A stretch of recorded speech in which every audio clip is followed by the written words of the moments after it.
Hello, my dear lovely students. How are you? I hope you are totally well and safe at home. Well, this is Horibhakta Burman, Assistant Teacher, Boribari Government Primary School, Itna Kishorganj.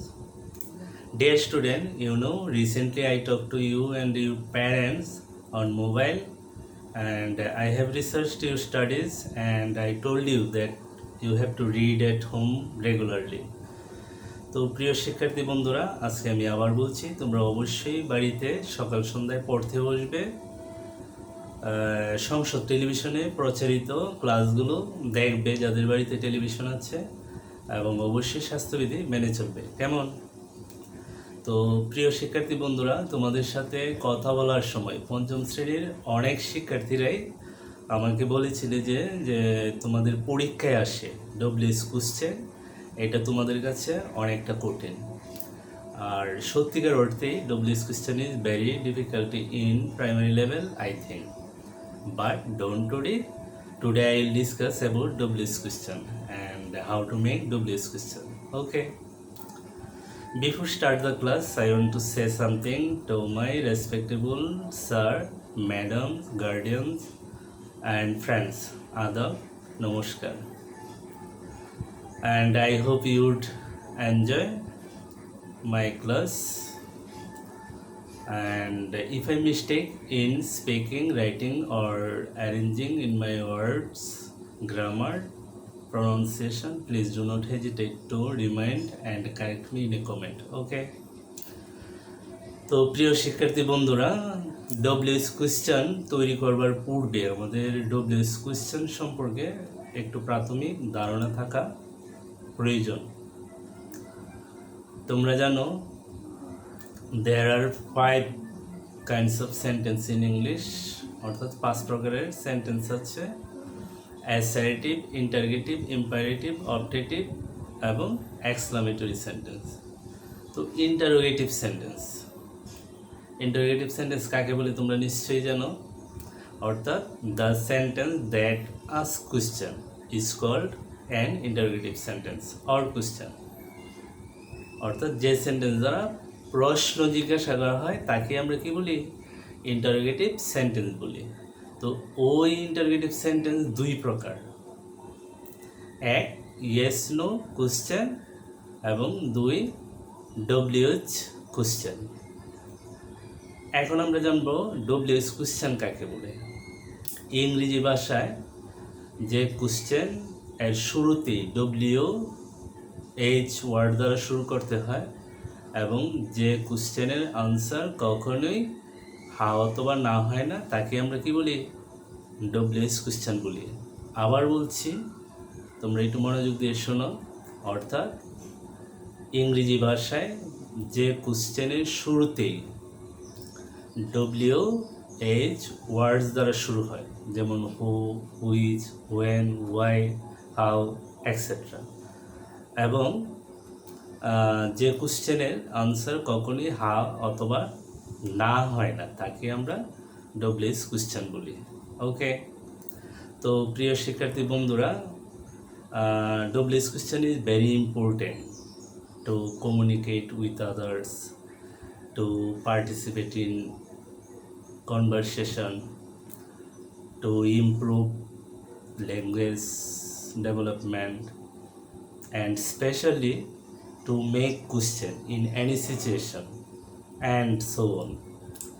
তো প্রিয় শিক্ষার্থী বন্ধুরা, প্রথমে WH question তৈরি করবার পূর্বে প্রথমে আমরা জানব, সবাই একটু লক্ষ্য করো, look at the white board.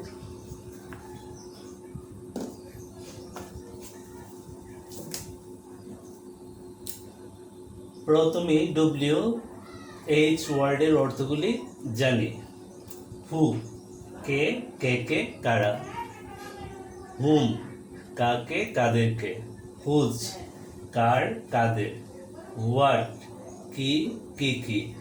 Which, কোনটি, কোনটি, কোনগুলি। হোয়েন, কখন। ওয়ার, কোথায়। ওয়াই, কেন, কি কারণে, কি জন্যে। হাউ, কীভাবে, কেমনভাবে, কেমন। ঠিক আছে প্রিয় শিক্ষার্থী বন্ধুরা, অবশ্যই তোমাদের WH ওয়ার্ডগুলোর অর্থগুলো আমাদের জানতে হবে, তাই তো? এখন প্রিয় শিক্ষার্থীবৃন্দ, WH কোশ্চেন তৈরি করা যায় দুইভাবে, অর্থাৎ সেন্টেন্সকে দুইভাবে WH কোশ্চেন তৈরি করা যায়। এক, সেন্টেন্সের সাবজেক্ট ধরে, এবং দুই, সেন্টেন্সের অবজেক্ট ধরে। তো প্রথমেই আমরা সেন্টেন্সের সাবজেক্ট ধরে কিভাবে WH কোশ্চেন করব এটা আমরা জানব। তোমরা একটু সবাই লক্ষ্য করো।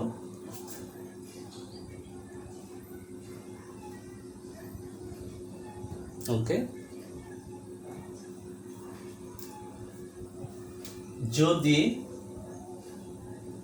সাবজেক্টের নিচে আন্ডারলাইন থাকে তাহলে আমাদের অবশ্যই 1 নং যে ফরমেশন, অর্থাৎ WH word plus rest of the sentence plus interrogation, এই স্ট্রাকচারটা আমাদের অনুসরণ করতে হবে যদি সাবজেক্টের নিচে আন্ডারলাইন করা থাকে। তো সাবজেক্টের গড়ে কি কি ধরনের ওয়ার্ড থাকতে পারে এটাও একটু তোমরা লক্ষ্য করো। সাবজেক্ট যদি ব্যক্তিবাচক হয় তাইলে আমরা WH ওয়ার্ড বসাবো হু।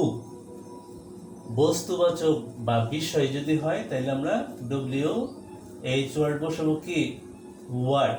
এবং সাবজেক্ট যদি দিস, দ্যাট, দিস, দোজ হয় তাহলে কি বসাবো, হুইজ বসাবো। এবং বাকি সব নিয়ম অনুযায়ী বসবে। তোমরা কি বুঝতে পেরেছো? অর্থাৎ সেন্টেন্সে যখন সাবজেক্টের নিচে আন্ডারলাইন করা থাকবে তখন আমাদের অবশ্যই 1 নং স্ট্রাকচার ফলো করতে হবে, তাই তো? তো এখানে দেখো আমি কিছু উদাহরণ লিখে রেখেছি, তোমরা সবাই একটু মনোযোগ সহকারে দেখো।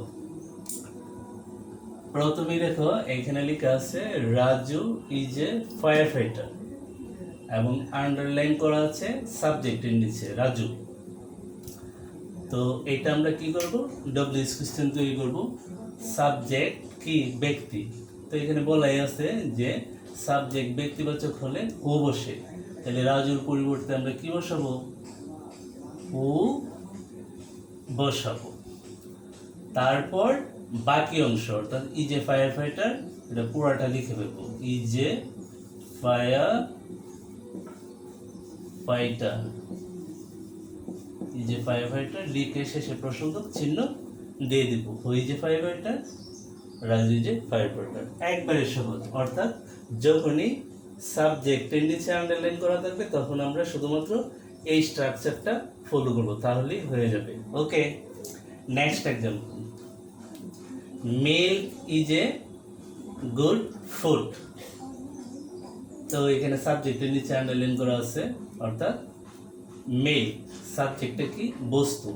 এখানে তোমাদের বলাই আছে যে বস্তুবাচক বা বিষয় হলে আমরা WH ওয়ার্ড কি বসাবো, ওয়ার্ড। তাইলে এখানে লিখবো মিল্কের পরিবর্তে ওয়ার্ড। তারপর বাকি অংশ যা আছে ওটা আমরা লিখে ফেলবো এবং শেষে অবশ্যই প্রশ্নবোধক চিহ্ন দিয়ে দেব। এই তো হয়ে গেল। ঠিক আছে প্রিয় শিক্ষার্থী বন্ধুরা, নেক্সট এক্সাম্পল, দিস বা দ্যাট ইজ মাই পেন। এটা হয় আমার কলম। তো এখানে সাবজেক্টের নিচে আন্ডারলাইন করা আছে দিস এবং দ্যাট এর নিচে।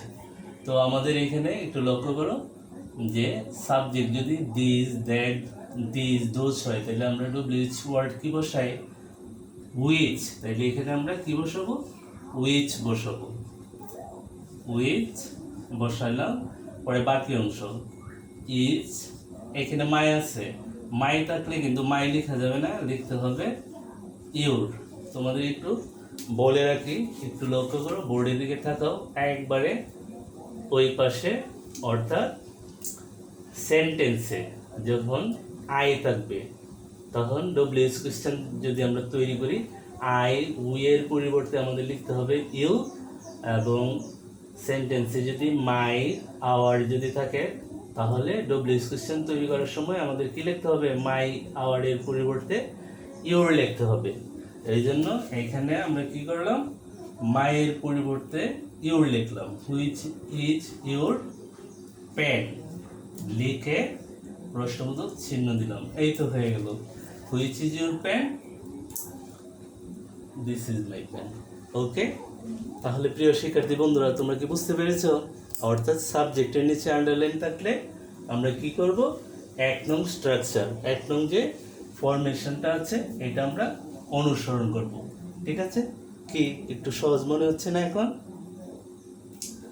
তো প্রিয় শিক্ষার্থী বন্ধুরা, এতক্ষণ আমরা জানলাম যে সেন্টেন্সে যদি সাবজেক্টের নিচে আন্ডারলাইন থাকে তাহলে আমরা কিভাবে ডব্লিউএইচ কোশ্চেন তৈরি করতে হয় এটা আমরা জানলাম, তাই তো? এখন আমরা জানবো যে অবজেক্টের নিচে আন্ডারলাইন থাকলে আমাদের কি করতে হবে। সবাই একটু লক্ষ্য করো, যদি অবজেক্টের নিচে আন্ডারলাইন থাকে তাহলে আমাদের যে 2 নং যে স্ট্রাকচার, 2 নং যে ফরমেশন, যদি অবজেক্টের নিচে আন্ডারলাইন থাকে তাহলে ওই 2 নং যে স্ট্রাকচারটা এটা আমাদের অনুসরণ করতে হবে। তো প্রিয় শিক্ষার্থীবৃন্দ, অবজেক্টের গড়ে কি কি ওয়ার্ড থাকতে পারে? অবজেক্টের গড়ে তোমার ব্যক্তিবাচক ওয়ার্ড থাকতে পারে, বস্তুবাচক বিষয়, পেশা, কারণসূচক ওয়ার্ড থাকতে পারে, তারপর তোমার স্থানবাচক থাকতে পারে, অ্যাডজেক্টিভ অ্যাডভার্ব থাকতে পারে, তারপরে সময়বাচক শব্দ থাকতে পারে, তাই না? তো প্রিয় শিক্ষার্থী বন্ধুরা, অবজেক্টের গড়ে একটু লক্ষ্য করো, এখানে একটা নোট দেওয়া আছে। অবজেক্টের গড়ে ব্যক্তিবাচক যদি হয়, ব্যক্তিবাচক যদি অবজেক্টটা হয় তাহলে আমরা ডব্লিউএইচ ওয়ার্ড বসাবো। হুম, কি বসাবো? হুম। বস্তু, বিষয়, পেশা যদি অবজেক্ট হয় তাহলে আমরা কি বসাবো? WH word what. অবজেক্টে যদি দিস, দিস, দ্যাট, দোজ থাকে তাহলে আমরা ডব্লিউএইচ ওয়ার্ড বসাবো হুইচ। ওইটা ওই সাবজেক্টের নিচে আন্ডারলাইন থাকলে যেরকম ঠিক সেরকমই। এরপরে টাইমিং ওয়ার্ড যদি থাকে, অর্থাৎ সময়বাচক শব্দ যদি থাকে তাহলে আমরা ডব্লিউএইচ ওয়ার্ড বসাবো ওয়েন। স্থানবাচক ওয়ার্ড যদি থাকে তাহলে আমরা কি বসাবো? ওয়ার। কারণসূচক ওয়ার্ড যদি থাকে, যেমন for, because, to plus verb অর্থাৎ ইনফিনিটিভ যদি থাকে তাহলে আমরা ডব্লিউএইচ ওয়ার্ড বসাবো ওয়াই। কিভাবে, বয়স, অ্যাডজেক্টিভ বা অ্যাডভার্ব যদি থাকে তাহলে আমরা ডব্লিউএইচ ওয়ার্ড বসাবো হাউ, এবং বাকি সব নিয়ম অনুযায়ী বসবে। ঠিক আছে প্রিয় শিক্ষার্থী বন্ধুরা, তো আমি তোমাদের অবজেক্ট ধরে কিভাবে ডব্লিউএইচ কোশ্চেন তৈরি করতে হয় আমি কিছু উদাহরণ লিখে দিচ্ছি।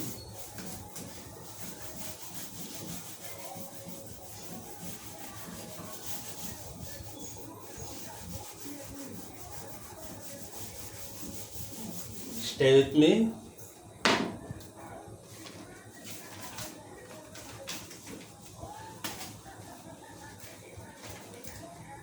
আমি একটু লিখে নেই। হি ইজ টিচিং ইংলিশ লিখে অবজেক্টের নিচে আন্ডারলাইন করলো। ওকে, আর এখানে এটা হলো সাবজেক্ট, ইজটা হলো অক্সিলারি ভার্ব। আরেকটা উদাহরণ লিখতেছি, the boy has done, the boy has ডান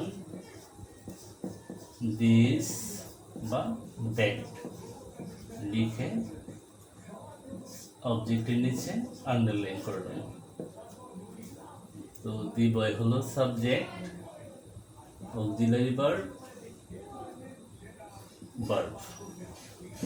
তারপর একটা উদাহরণ দিচ্ছি, he will come tomorrow, he will come tomorrow লিখে অবজেক্টের নিচে আন্ডারলাইন করবেন। Subject, auxiliary verb, verb. Okay, তাহলে প্রিয় শিক্ষার্থী বন্ধুরা সবাই একটু লক্ষ্য করো। প্রথমে আমরা জেনেছিলাম যে সাবজেক্টের নিচে আন্ডারলাইন থাকলে আমরা কি করব, 1 নং স্ট্রাকচার ফলো করব। এখন এখানে তোমাদের বিগত পরীক্ষায় আর কি, পিএসসি পরীক্ষায় কিছু সেন্টেন্স আমি নিলাম, এগুলো এখন করব। সবাই লক্ষ্য করো। হি ইজ টিচিং ইংলিশ, এখানে কোথায় আন্ডারলাইন করা আছে? অবজেক্ট ইংলিশের নিচে আন্ডারলাইন করা আছে। যেহেতু অবজেক্টের নিচে আন্ডারলাইন করা আছে, তাইলে আমরা কি করব, ওই যে 2 নং যে ফরমেশন ওইটা আমরা ফলো করব। সবাই একটু লক্ষ্য করো। তো এখানে ইংলিশের নিচে আন্ডারলাইন আছে নাকি বিষয়। তো এখানে লক্ষ্য করো, বস্তু বা বিষয় বা পেশা যদি থাকে অবজেক্ট, তাহলে আমরা ডব্লিউএইচ ওয়ার্ড কি বসাবো, হোয়াট। তাইলে এখানে আমরা কি লিখবো, হোয়াট। তারপর ডব্লিউএইচ ওয়ার্ড তো লিখলাম, এরপরে অক্সিলারি ভার্ব। তো এখানে অক্সিলারি ভার্ব কি দেওয়া আছে, ইজ লিখলাম। এরপরে সাবজেক্ট, সাবজেক্ট কি আছে এখানে, হি, এই লিখলাম হি, হোয়াট ইজ হি। এরপরে ভার্ব, এই লিখলাম ভার্ব।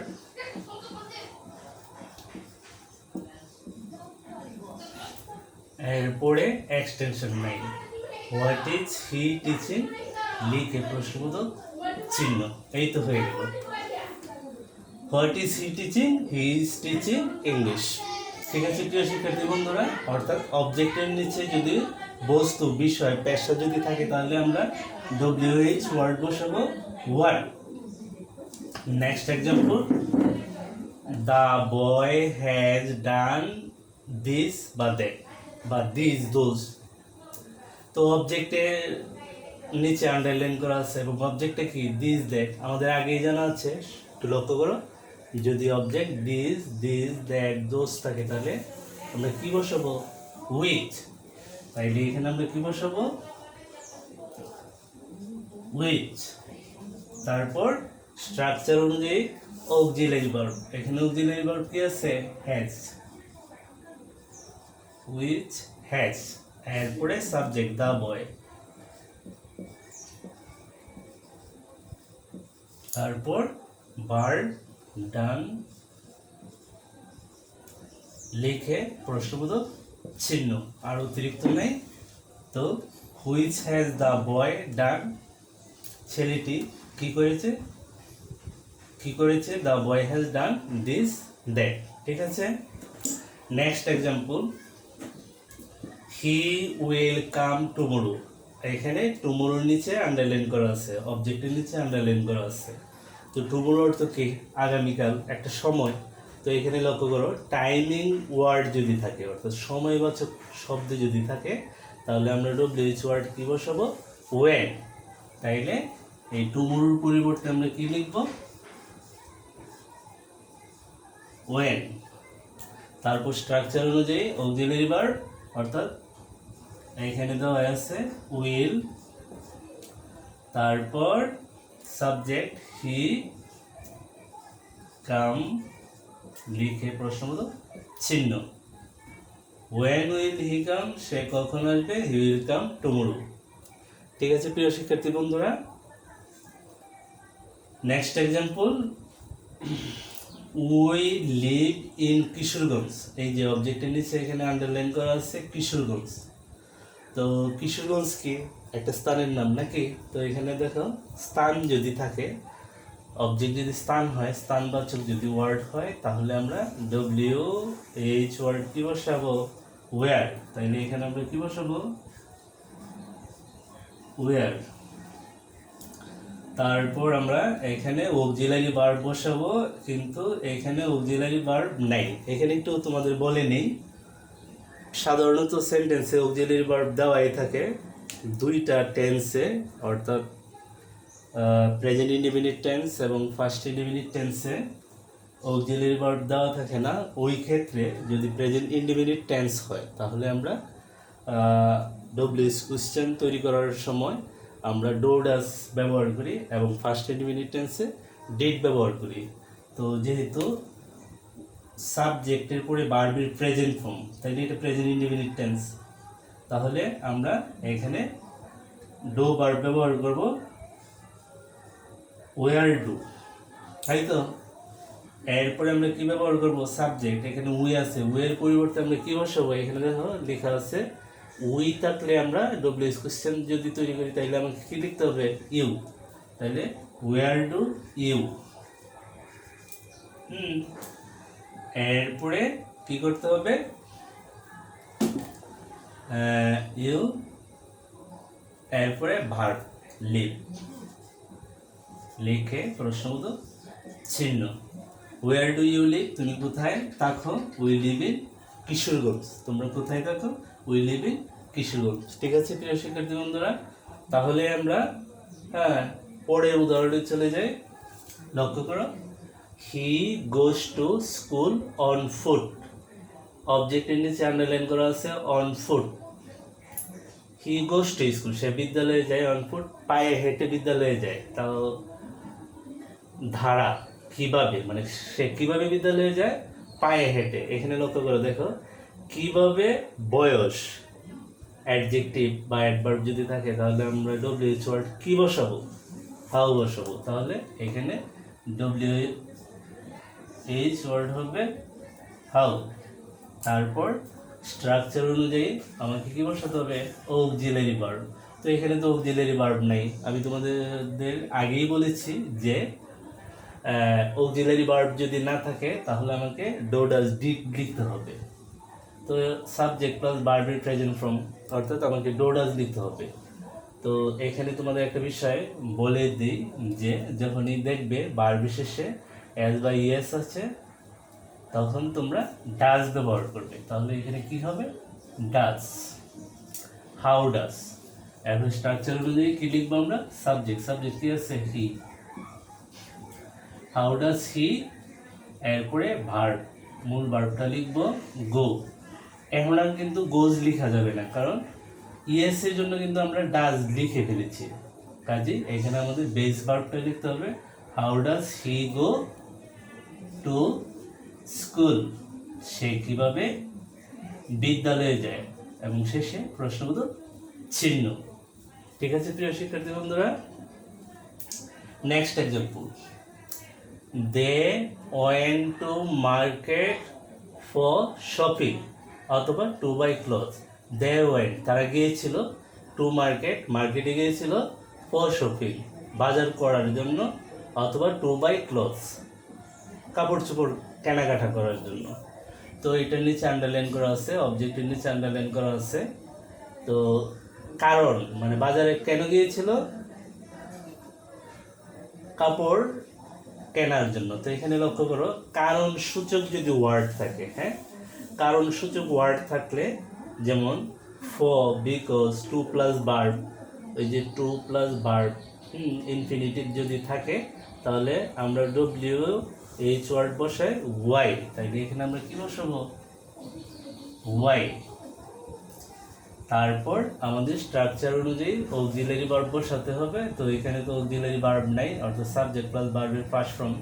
তাহলে আমাকে ডু ভার্ব, অর্থাৎ ডু এর ফার্স্ট ফর্ম কি ডিড। তাহলে এখানে আমি কি লিখব ডিড লিখব, ওয়াই ডিড। এরপরে সাবজেক্ট কি আছে দে, ওয়াই ডিড দে। এরপরে টু মার্কেট,